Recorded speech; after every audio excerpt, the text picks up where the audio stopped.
Gracias a todos y todas. Gracias por acompañarnos en el segundo día de actividades de este congreso, de este primer congreso binacional.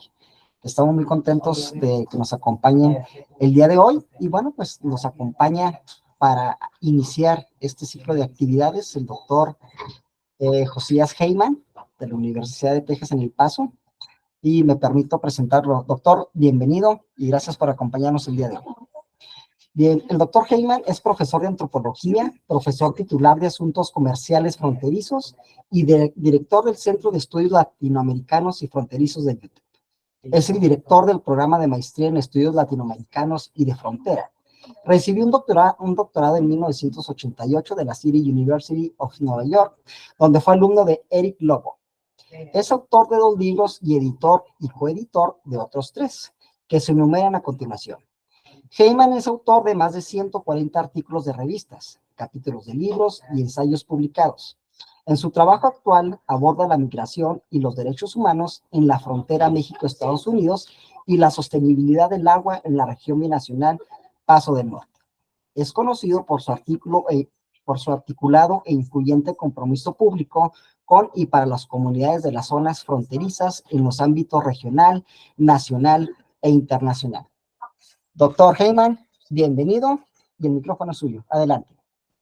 Pues muchísimas gracias a los organizadores de este congreso y todos que están aquí. Voy a presentar un ensayo reciente en reacción a los sucesos actuales en la frontera de migración y el impacto de sufrimiento de personas en cruzar la frontera, especialmente los muertos. Aunque soy científico social, me interesa la tradición humanista del pensamiento utópico, especialmente como espejo crítico de la realidad. Hoy comenzaré con la cuestión de las muertes, las lesiones y el sufrimiento en la frontera, para luego pasar la visión de cómo la frontera podría ser de otra manera. Algunas personas se sienten conmovidas por el sufrimiento humano que supone la migración, mientras que otras la valoran como una necesidad para defensa de fronteras. ¿Por qué sería eso de la división de punto de vista sobre el sufrimiento en la frontera? La gente viene de fuera del país y muere a medida de que llega. El impacto podría deberse que sentimos de manera abstracta que todas personas fuera o dentro tienen un derecho básico a vida. Es un punto de vista, estoy describiendo puntos de vista. Podría porvenir una identificación más emocional con las personas como seres humanos semejantes o similares a nosotros mismos, vulnerables al sufrimiento y la muerte. Podría estar motivado por ideas no religiosas de universales humanos o ideas religiosas de valor humano. También podría provenir de una identificación más provinciana, por ejemplo, étnica, religiosa, con tipos particulares de inmigrantes. Finalmente, podría reflejar una conexión con algunos inmigrantes en particular, una vez dentro de las fronteras nacionales. Este tipo de identificación no está bien documentado ni analizada, a diferencia de los estudios cuantitativos de la opinión pública sobre la inmigración en general. O sea, todavía se faltan estudios de valores en términos humanistas y científicos sociales, y yo pienso que debemos hacerlo. Planteo esta cuestión de cómo y por qué podríamos preocuparnos por las muertes de los inmigrantes, en parte para contrastar con la falta de preocupación. Hay una falta de preocupación muy visible en los dos países, especialmente en los Estados Unidos. Es una crítica que tengo de los Estados Unidos. Cada tipo potencial de identificación que enumeré podría estar ausente o incluso rechazado activamente. Esto también necesita estudio o el rechazado. Una parte puede ser la falta de información o publicidad sobre esta información. Entonces, un mejor conocimiento podría ayudar a cambiar las cosas. Bueno, como académico, creo firmemente en eso y sin duda vale la pena hacerlo. Pero décadas de experiencia me llevan a creer que no es suficiente el conocimiento mejor. El cambio de políticas requiere un cambio más amplio en el colectivo de sentimientos y organización política que lo permitan y lo alientan. Y sugeriré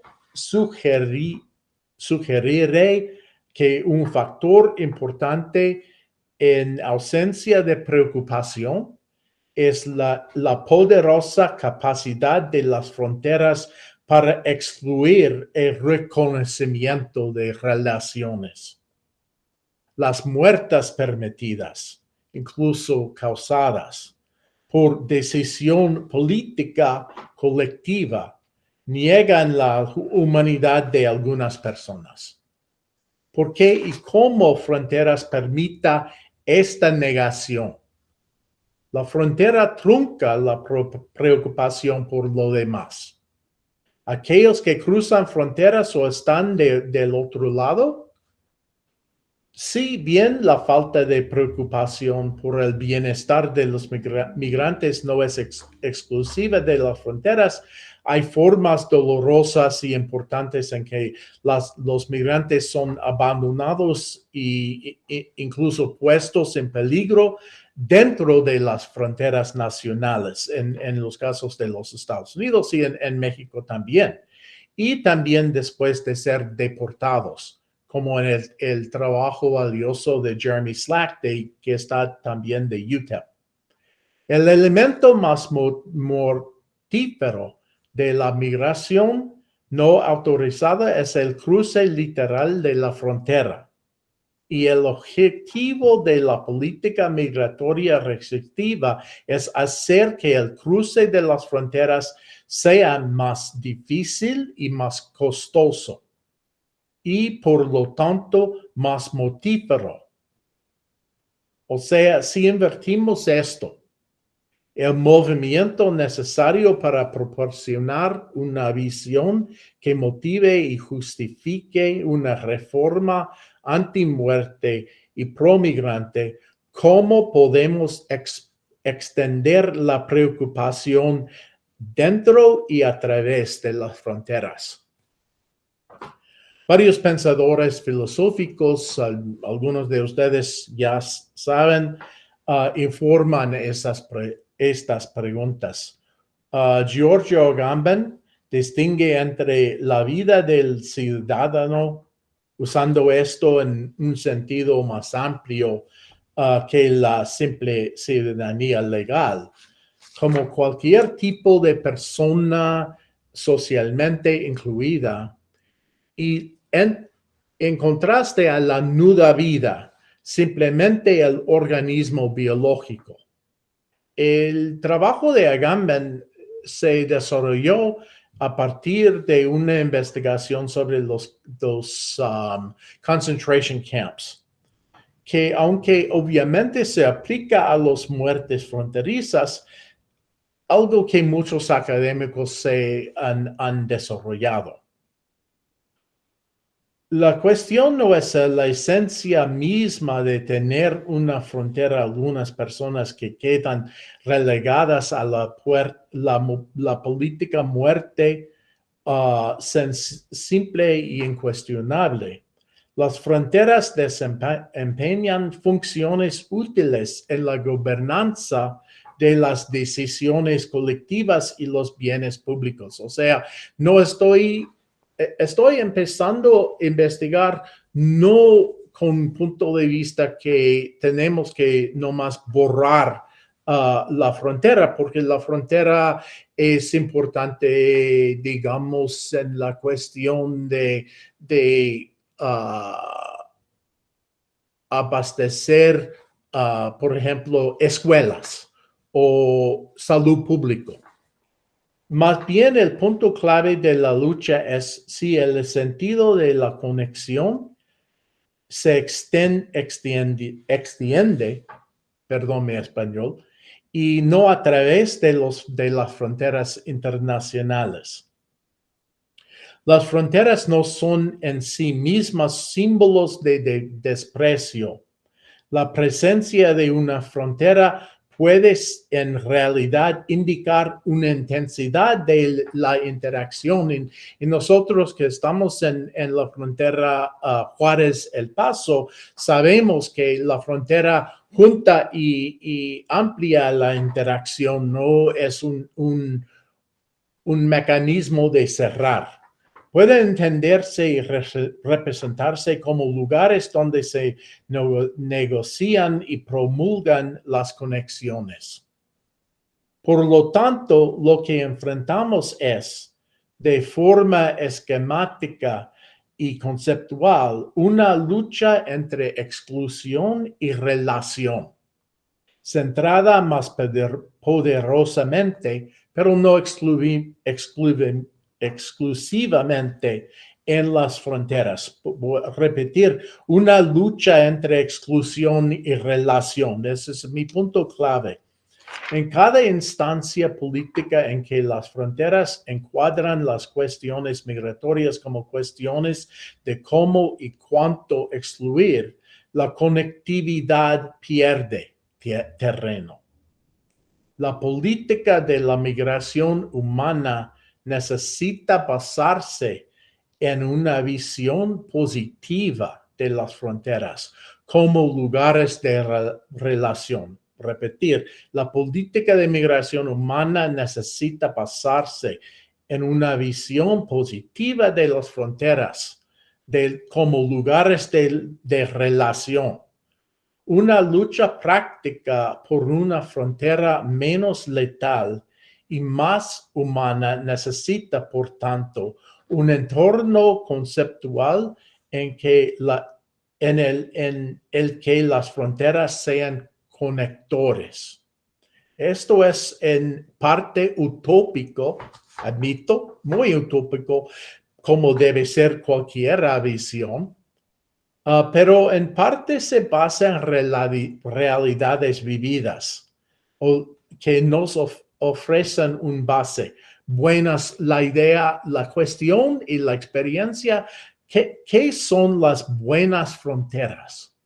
¿Qué deben ser las buenas fronteras? ¿Qué son las buenas fronteras? De las cuales inspirarnos continuamente.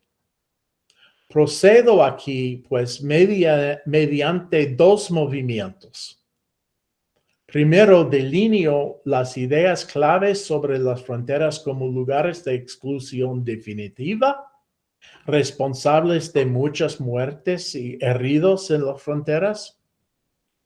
Luego, recurro a las fronteras como lugares de intercambio y negociación. Las fronteras como bienes comunes.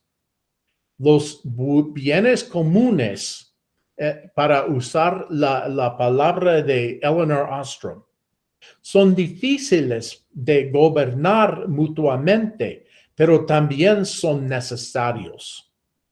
Mi visión, entonces, utópico de ellos, de fronteras como bienes comunes, no es panglosiana. Es una agenda de enfrentar dificultades, negociar, relacionar, discutir, interaccionar, pero sí abraza su presencia para unir al mundo en torno a cuestiones difíciles, pero compartidas. Ahora voy a hablar sobre conceptos excluyentes de la frontera. Y esto es un ensayo, soy de norteamericano, estadounidense, y es un ensayo en que yo estoy poniendo el dedo a los Estados Unidos. Una visión excluyente de las fronteras divide hacia adentro y hacia afuera, aquí y allá, al yo y al otro. No solo distingue, sino que también separa, separando activamente a los lados. Los muros y la aplicación de la ley, entonces, son materializaciones de este pensamiento divisivo. Pensar en las fronteras como dispositivos que marcan distinciones no es del todo erróneo. Como hablé antes, tener áreas de responsabilidad delimitadas es necesario para la práctica de servicios públicos y la gobernanza, pero trazar líneas puede excluir todo que está fuera de la línea, con dos consecuencias: la simplificación y la negación de la relación. Las líneas fronterizas separan la gradación, haciendo aparentemente claro y evidente lo que en realidad se mezcla entre la sociedad y el espacio. Las líneas fronterizas también aclaran y en aspectos importantes niegan la ambigüedad, la simultaneidad de diferencias y opuestos. Sin embargo, la realidad del mundo es gradual y ambiguo, y el pensamiento excluyente sobre fronteras fácilmente puede simplificar demasiado. Los signos, como la frontera como símbolo político, combinan algo que realiza representación, el significante, como la presencia física de un muro o una valla, y los significados convencionalmente acordados que se representan el significado, la exclusión de peligros externos. Estas combinaciones son fundamentales para la forma en que formulamos y comunicamos pensamientos. Los signos suelen ser complejos y de múltiples capas, y van más allá de las representaciones literales uno a uno. Los signos poderosos, como la frontera entre estados-naciones, condensan muchos significados diferentes al mismo tiempo. Combinan emociones intensas, como las de un mismo y lo demás, con información como los límites formales. Este proceso de condensación de significados tiene efectos notables. Diversos significados se mezclan unos con otros. La claridad de la distinción se debilita y tienen lugar sustituciones y combinaciones inconscientes. Las fronteras son agentes poderosos que que transfieren ideas y sentimientos entre geografías, grupos sociales y temas vagamente relacionados o no relacionados. O sea, el significado de las fronteras es demasiado, entre demasiados tópicos.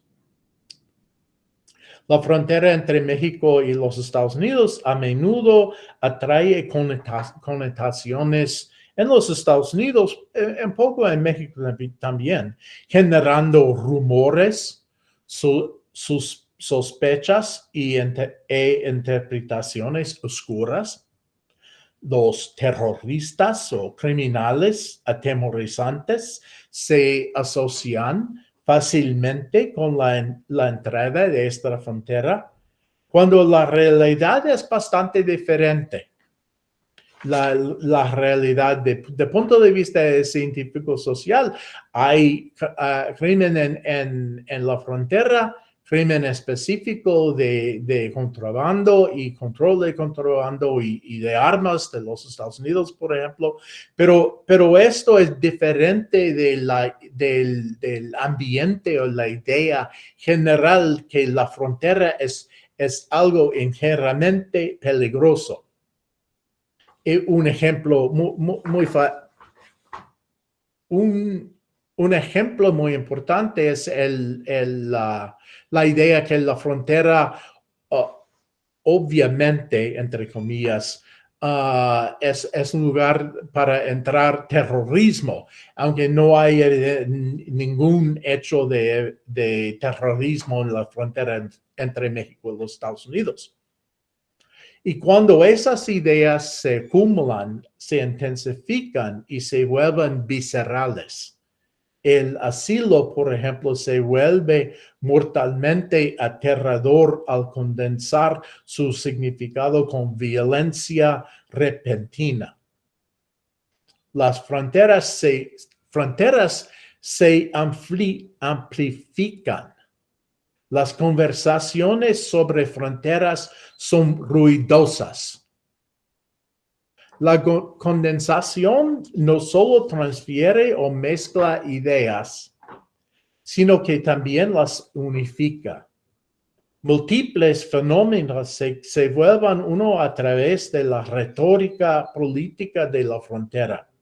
Es decir, sobre todo la frontera entre México y los Estados Unidos. En los Estados Unidos, cuando habla la frontera, quiere decir la relación o la barrera contra México y no fronteras en general. Desplegada como una abreviatura incuestionable e impactante para diversos temas, sentimientos y personas. Afirmaciones que difícilmente tienen sentido por sí solas se vuelven aparentemente obvias. Son afirmaciones no de verdad, pero son naturalizadas por el signo de la frontera, cuando se unan dentro del signo de la frontera. Nos sorprende por el poder del simbolismo al nacionalismo, a menudo de una versión racializada. Los verdaderos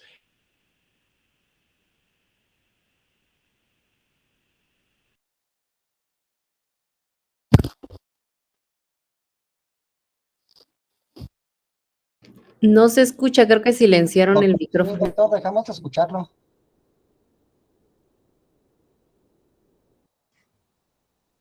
Ahora sí. Sí, listo. No sé qué pasó. No sé cuándo dejó el sonido. Bueno, estoy hablando del simbolismo fronterizo para unificar significados. Sirve al nacionalismo, a menudo de una versión racializada. Los verdaderos estados-naciones son desiguales y diversos y tienen vínculos a través de la frontera. O sea, el símbolo de nación-estado tiene demasiada unificación, que la realidad, que es una realidad de complejo adentro y de relación con otros países. Pero a través de la condensación, estas complejidades se reinterpretan como el único paquete unificado dentro de un contenedor delimitado, es decir, el Estado-nación, y una amenaza singular por parte de los extraños del exterior. Tal unificación de un lado y separación del otro significa que esta idea extrema de las fronteras tiende a negar relaciones que trascienden fronteras. Mientras que el capitalismo real, por ejemplo, implica una variedad de flujos de inversión, mano de obra, insumos, bienes de consumo, información, explotación, etc., dentro y a través de fronteras. El pensamiento acotado niega tales intercambios desiguales y combinados en favor de una economía nacional cerrada, imaginada. Del mismo modo, esta perspectiva sobre las fronteras se resiste a la copresencia y conexión de personas diferenciadas y desiguales, ya sea que ya estén dentro de las fronteras, como inmigrantes de diversos estatus o transnacionalmente. No se trata solo de una cuestión de análisis social, pero sino también de ética.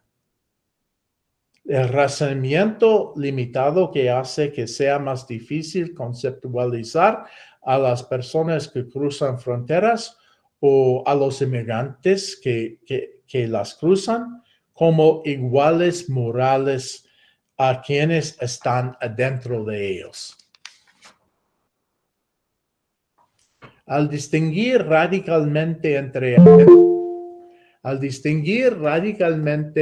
adentro y entre adentro y afuera, las fronteras simplifican cada lado. El interior se trata como una entidad singular y cohesiva. Esto a menudo identifica a los iniciados arquetípicamente en los Estados Unidos, los ciudadanos blancos, con seguridad, bienestar y rectitud. Y el yo bueno, pero también vulnerable, es imagen.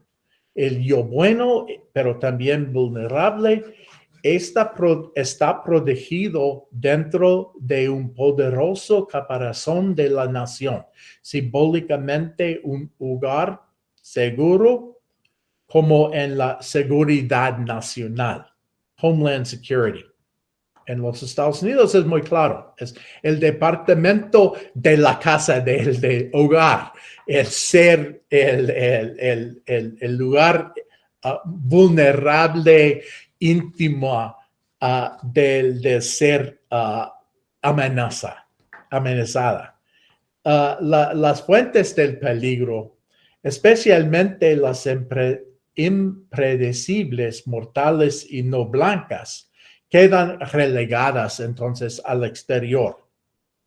Entre ambos están la frontera perfecta que rodea el hogar, protege de todo peligro y filtra solo las buenas personas y los flujos valiosos. El umbral de la casa corre especial peligro, como señaló la antropóloga Mary Douglas hace muchos años en el libro clave, Purity and Danger. Las personas y las cosas que permanecen dentro de las distinciones y límites conceptuales son comunes, pero aquellas que cruzan esos límites son impuras, poderosas y peligrosas. Las visiones de las fronteras perfectas son impulsores convincentes de la política, porque la perfección de la contención es deseable, pero nunca puede lograrse. La compleja geografía de lo bueno y lo malo se simplifica en binarios, entonces. El interior es visto como uniforme, unificado y bueno, y el mundo exterior es exactamente lo opuesto. Cada lado de la frontera, dentro y fuera, se producen reducciones drásticas. La compleja geografía de lo bueno y lo malo se simplifica en binarios. El interior es visto como uniforme, unificado y bueno, y el mundo exterior exactamente el opuesto. Por tanto, los riesgos aparentemente solo vienen de la afuera y apuntan como flechas hacia adentro. Las relaciones reales están entre dentro y afuera, como la migración o el tráfico transnacional de armas y drogas, quedan oscurecidas. Son relaciones, tienen partes afuera y adentro juntados, relacionados, pero se niegan el visto de este fenómeno. En cada caso, la fuente de suministro se encuentra al lado de la frontera, lugar de la demanda. Una perspectiva completa del fenómeno que requiere ambas partes. Entonces, pensar que los problemas solo provienen del exterior oculta la culpabilidad o el rol en cambiar de la sociedad doméstica, culpando enteramente a los externos.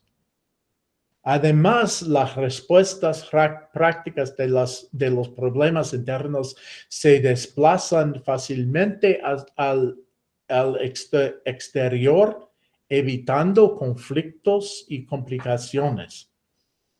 Es convertido y conflictivo hacer cumplir las leyes de la inmigración dentro del Estado-nación, castigando a los empleadores y por el contrario, legalizando los trabajadores, mientras las luchas y dilemas reales se transmutan en respuestas simples y mágicas. Construir un muro fronterizo, hacer cumplir la exclusión fronteriza. Entonces, el muro, más que todo, el muro es un hecho evidentemente un símbolo de cerrar, de cortar relaciones y de negar, de dar a oscuridad la realidad de relaciones entre adentro y afuera. El muro no es un acto útil para parar la migración. La patrulla, en muchos términos, sí, la patrulla sí, pero el muro es más como un símbolo de exclusión. La exclusión fronteriza, entonces, como reciente despliegue masivo de la Guardia Nacional y la Policía Estatal de Texas, es un gesto para hacer que el mundo se ajuste a un ideal imaginario, no una evaluación de las relaciones fácticas y formas viables de mejorarlas. Propongo que este impulso excluyente es responsable de muchas de las muertes documentadas empíricamente. Si queremos cambiar esta situación mortal, debemos discutir los ideales junto con insistir en los hechos. Necesitamos un discurso de dos niveles, de visiones y de hechos.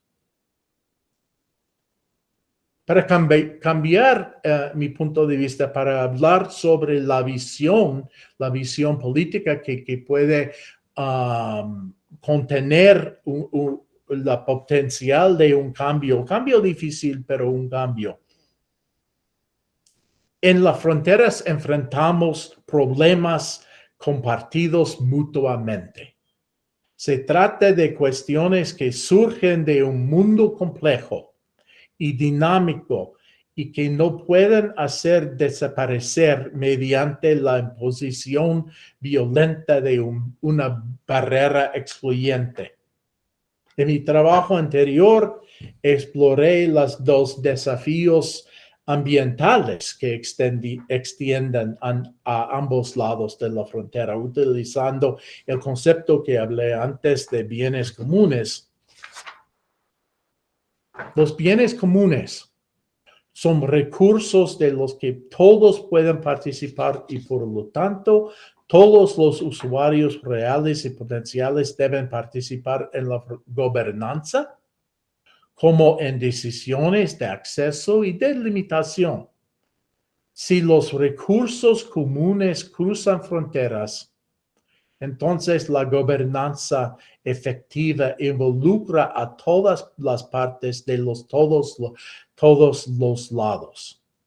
Cualquier intento de trazar una línea de exclusión fracasará porque los actores utilizarán los recursos de todos modos, potencialmente consumiéndolos o degradándolos de otro modo. Entonces, estoy hablando básicamente de punto de vista ecologista de Elinor Ostrom.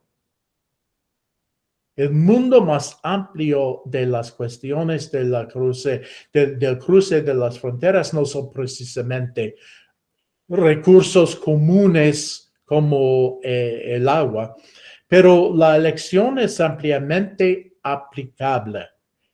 Debemos pensar en las fronteras como algo estancado en medio de flujos, relaciones y conexiones compartidos.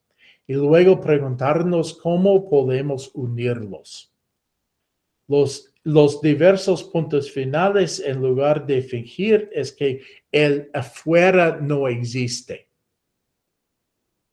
Al hacer esto, no pretendo que una nueva perspectiva sobre las fronteras ofrece una respuesta perfecta y simple. En cuestiones de relaciones dinámicas y complicadas, las respuestas son difíciles y nunca completas. O sea, estoy hablando de no una respuesta completa, pero una respuesta de diálogo y negociación.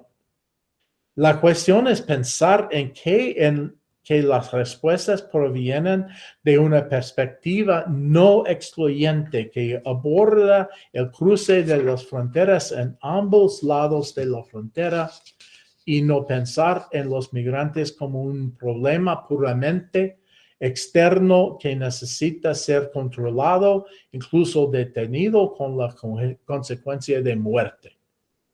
Es cierto que en este momento de la migración ha sido impulsada políticamente a un alto grado de prominencia y miedo, lo que crea la ilusión innecesaria que los desafíos fronterizos migrantes son irresolubles. De hecho, dados aspectos positivos demográficos, y económicos de la migración en esta era, en esta época, así como valores humanos más importantes.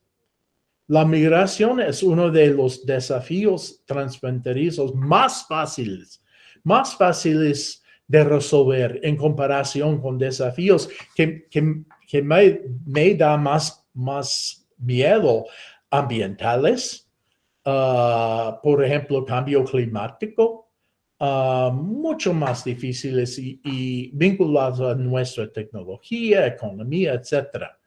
Por supuesto, es importante decir que será necesario abandonar el racismo y el clasismo económico generalizados contra las personas de países menos ricos y de piel más oscura. De hecho, el objetivo de pensamiento sobre bienes comunes es que somos parte de inextricable de bienes comunes compartidos a pesar de estas oscuras ilusiones.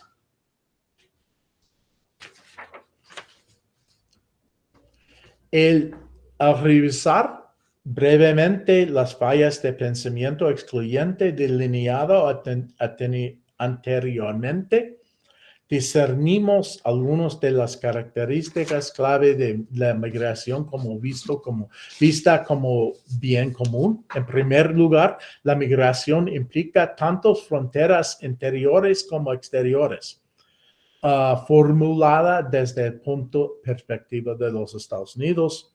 Gran parte de la migración se organiza a nivel microscópico por redes de migrantes, parientes, empleadores potenciales, contrabandistas, pero hay un nivel de agencia que está afuera del lógico del Estado y de las fronteras. Las ideas y los sueños, exactos o no, circan ampliamente. Algunos migrantes se mueven sin un plan ni una conexión claramente establecidos, pero la mayoría tienen al menos algunos fondos de información. Por ejemplo, para el tránsito y los contrabandistas, para el viaje y la llegada. Esto desmiente la idea de que los inmigrantes están surgiendo inesperadamente desde fuera de la barrera fronteriza en un marco en la que la muerte podría ser inevitable. De misma manera, la política exterior estadounidense contradictoria y a menudo desestabilizadora constituye el telón de fondo de gran parte de la migración. Aunque la toxicidad política local también tiene su propia lógica. O sea, hay migración por la política de Venezuela, digamos, pero también del poder de los Estados Unidos en América Latina. En estos contextos migratorios de conexión, el marco político de la relación va en contra de los marcos políticos de invasión y crisis. El reconocimiento de las conexiones es importante. El hecho de que la salida, el tránsito, la entrada y el asentamiento generalmente se organizan de antemano. Ciertamente, en una manera algo desorganizada, estamos experimentando un tiempo de flujos menos organizados, podría proporcionar influencia para gobernarlo mejor en ambos extremos y durante el tránsito. Entonces, es un tiempo para parar y a ver si hay algunas dudas, preguntas, debates de parte de asistentes de este congreso. Muchas gracias, doctor Heyman. Creo que está en lo correcto. Le agradezco muchísimo esta participación y vamos a pasar a la sesión de preguntas o comentarios. Si tienen alguna pregunta o comentario, por favor, levanten la mano virtual, ¿verdad? Y para que tengamos cierto orden. Ok, Magda, por favor, adelante. Creo que tengo que... un momento, por favor, porque necesito... Ok, gracias. Gracias, Magda, adelante. Sí, buenos días. Muy buenos días. Muy interesante. Signos graduales y en capas. Es lo que usted menciona. Se requiere pensamiento crítico.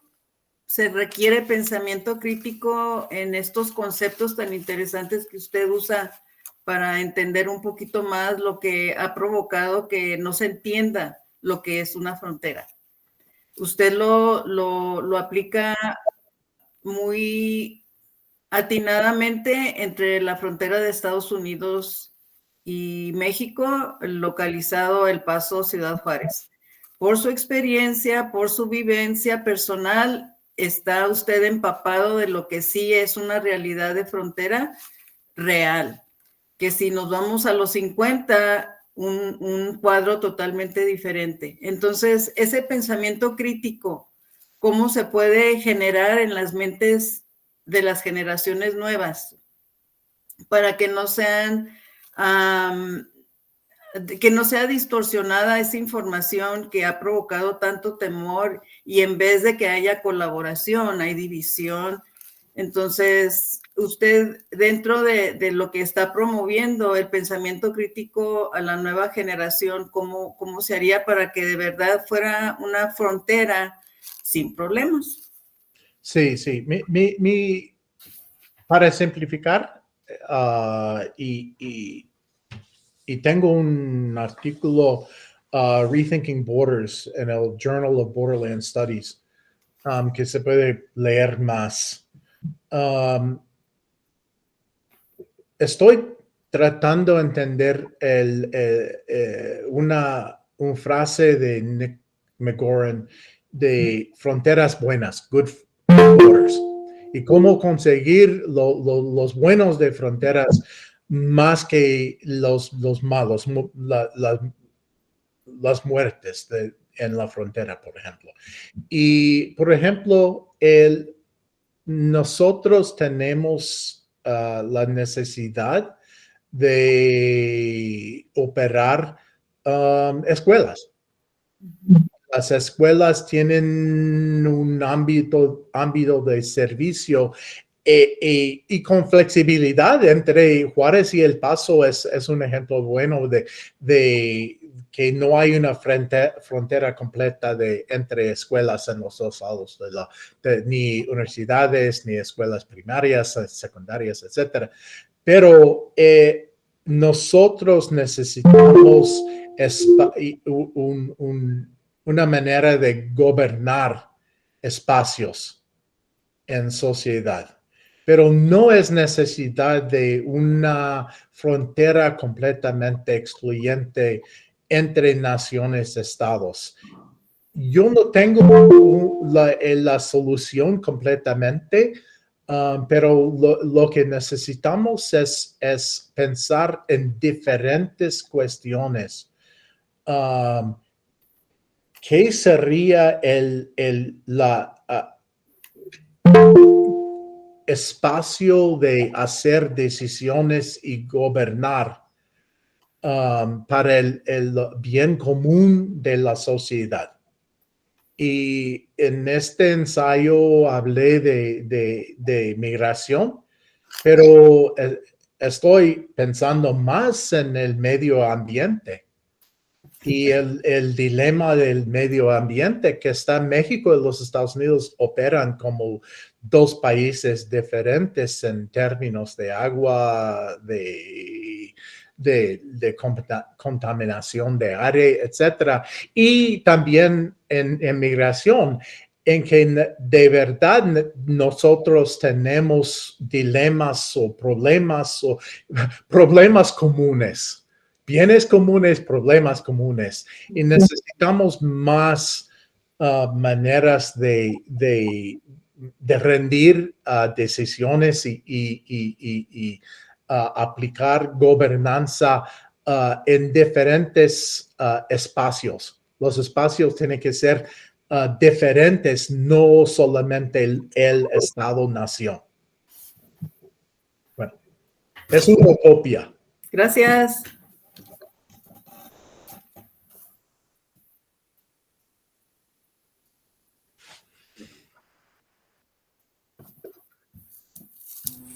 No se te escucha. Gracias, gracias. Tenemos espacio para contestar 2 preguntas brevemente. La primera por Michael Gailur y la segunda por Virginia Guadalupe Reyes. Entonces, Michael, si por favor puedes formular tu pregunta. Sí, ¿se me escucha bien? Buenos días, saludos desde Lima, Perú. Es un gusto de estar con todos ustedes en esta actividad académica que es muy interesante. Profesor, quería hacerle una consulta. ¿Qué piensa usted acerca sobre el tema de la migración peruana-venezolana que actualmente se está dando de México para Estados Unidos? ¿Usted cree que esta migración, tanto peruana-venezolana, responde a los problemas que actualmente existen dentro de estos países? ¿O más que todo se refiere a una mejora de calidad de vida que los migrantes desean al momento de cruzar la frontera mexicano-americana? Gracias. Sí. Bueno, sospecho yo que la migración, la transmigración por México, si entiendo bien la transmigración por a través de México ha empezado a ser un nuevo problema compartido entre los países, digamos, a sur de México, México y los Estados Unidos. Y es importante gobernar los flujos por medio de México en una manera con más respeto a derechos humanos y para bajar criminalidad. De punto de vista de México, pienso que más importante el interés de México en gobernar transmigración es reducir la amenaza verdadera de criminalidad adentro de México. Para hablar completamente honestamente, pero de un punto de vista basado en México, que inseguridad es clave en México. Y entonces nosotros tenemos que pensar que la migración con un factor clave para que puede subir o bajar nivel de criminalidad adentro de México. Entonces México tiene interés en un sistema de transmigración más fluida y abierta y con menos violaciones de derechos humanos y menos violencia, menos explotación, etc. Y los Estados Unidos los Estados Unidos ahora está usando México de una manera que hace peor la situación de derechos humanos y hace peor la situación de crimen como en otros campos, en drogas y armas, etc.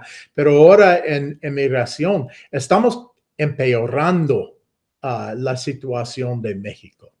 México tiene el dilema del creciente nivel de impunidad y de inseguridad, y los Estados Unidos están usando México como barrera que hace peor la situación en México. Es un ejemplo perfecto de la cuestión de gobernar un bien común. El bien común es bajar criminalidad. Muchas gracias, doctor Heyman. Virginia Guadalupe Reyes, vamos a ver si te puedo Sí, dar ya, gracias. listo. Muchas gracias. Muy buenos días. Les saludo desde Oaxaca, en México. Y bueno, yo escuchando su presentación me quedo reflexionando mucho sobre esta cuestión de los bienes comunes. Hoy estoy trabajando en la frontera Colombia-Venezuela con un estudiante y estamos recuperando algo bien interesante, que es que la frontera es una construcción histórica del espacio.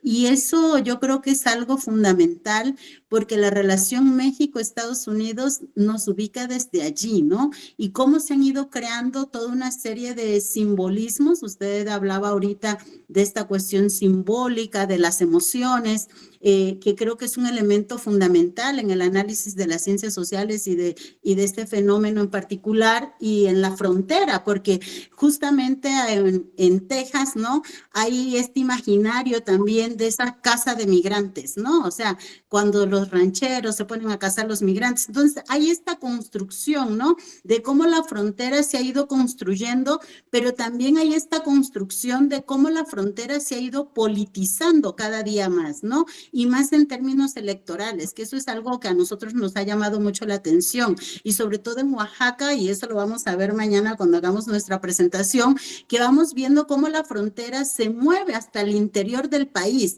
no necesariamente en ese límite del Estado-nación, no necesariamente en ese espacio que se ha definido políticamente, sino que hay desplazamientos internos, ¿no? Y vamos creando subfronteras dentro de un Estado-nación, ¿no? Entonces, yo creo que aquí es muy importante la reflexión de la frontera porque nos lleva justamente a esta cuestión de la xenofobia, del racismo, del clasismo, de cómo vemos, por ejemplo, ayer veíamos en las intervenciones de los afromexicanos, ¿no? En Estados Unidos, todo lo que se genera y cómo justamente ellos se sienten, aún cuando estén compartiendo los espacios con otros afros en el mismo escenario estadounidense. Y entonces me quedo con esta reflexión de la frontera como construcción histórica, social, cultural, que efectivamente sí tiene que ver con y por eso me ubico en esta relación Colombia-Venezuela, porque ahí se ve que hay mucha producción de petróleo, ¿no? Y entonces hay un conflicto hablando de los bienes comunes, ¿no? O sea, y que el Estado-nación, y que en México vemos el caso del agua también con Estados Unidos y de las deudas que se tienen ahí, ¿no? Entonces vamos viendo cómo esto se va colocando también, y eso es lo que lleva también a la politización de la frontera, ¿no? Entonces me quedo con ese comentario. Muchas gracias por su intervención. Muchas gracias, Virginia. Creo que esta participación, esta contribución cierra de una muy buena manera esta presentación. Agradecemos a todos los presentes y al doctor Heyman, por supuesto, y de parte de los organizadores del primer Congreso Binacional, pues declaramos concluida esta presentación y vamos a recibir el siguiente evento dentro del Congreso. Muchas gracias, espero que se queden con nosotros. Hasta pronto.